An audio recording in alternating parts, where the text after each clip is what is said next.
From CBS News Bay Area, this is the Morning Edition. Welcome back. It is 6:30. Thanks for joining us. I'm Ann Makovic, and we are following the efforts in Morocco. Rescues continuing today after a deadly 6.8 magnitude earthquake on Friday night that killed more than 2,000 people. A shaking caused extensive damage to small villages as well as the famed tourist destination Marrakesh. CBS's Haley Ott joining us live now from New York.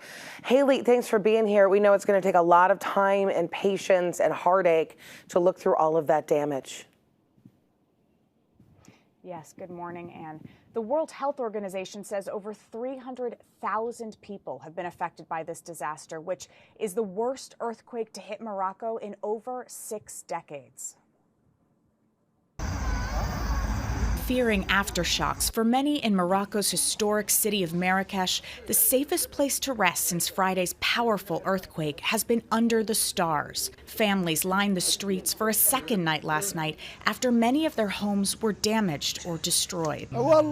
This is suffering, one resident says. To enter the ancient city and witness the collapsed homes and see people in great pain, it's a painful experience.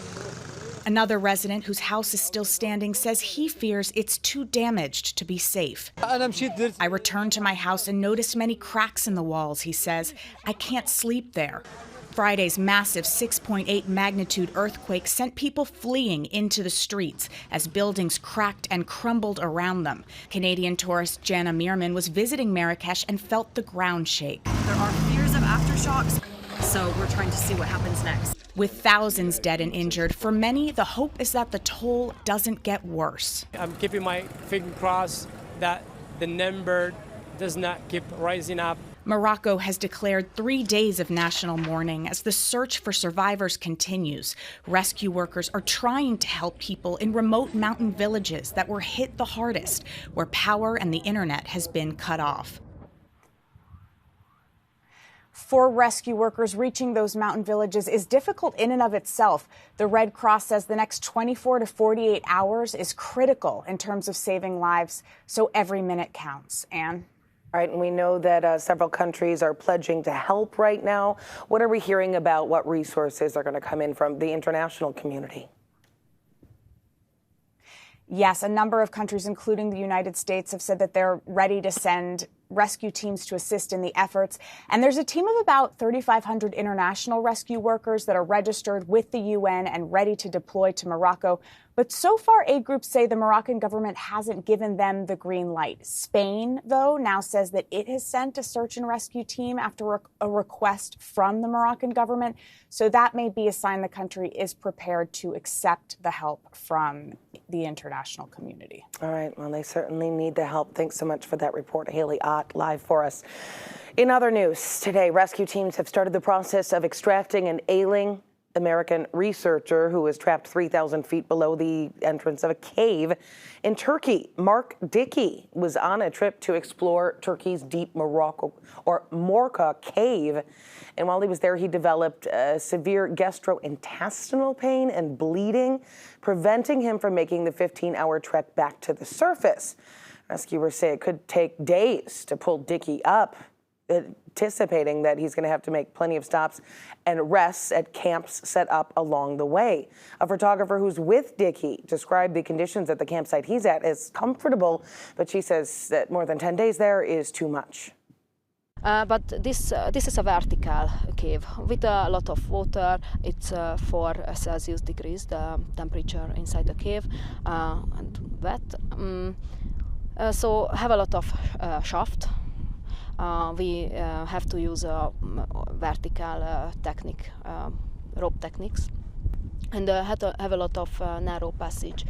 This is the hardest part. This will be the hardest part of the rescue. Yes. Yikes. In a video message, Dickey thanked the international caving community and the quick response of the Turkish government to provide medical supplies. He said that work saved his life.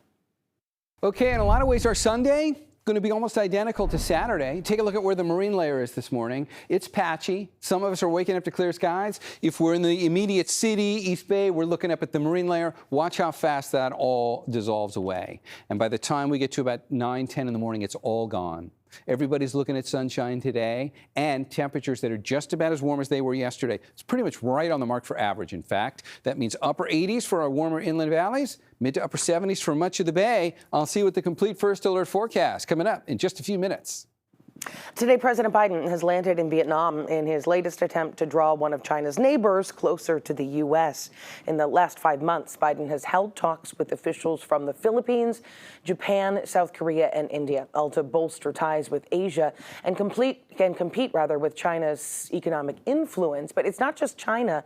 Reports suggest Vietnam's capital is preparing to make a secret purchase of weapons from Russia, a longtime arms supplier. A U.S. official says that tomorrow, Mr. Biden will announce steps to help Vietnam diversify away from a reliance on Russian arms. And before his current stop in Vietnam, Biden was in India for the G20 summit.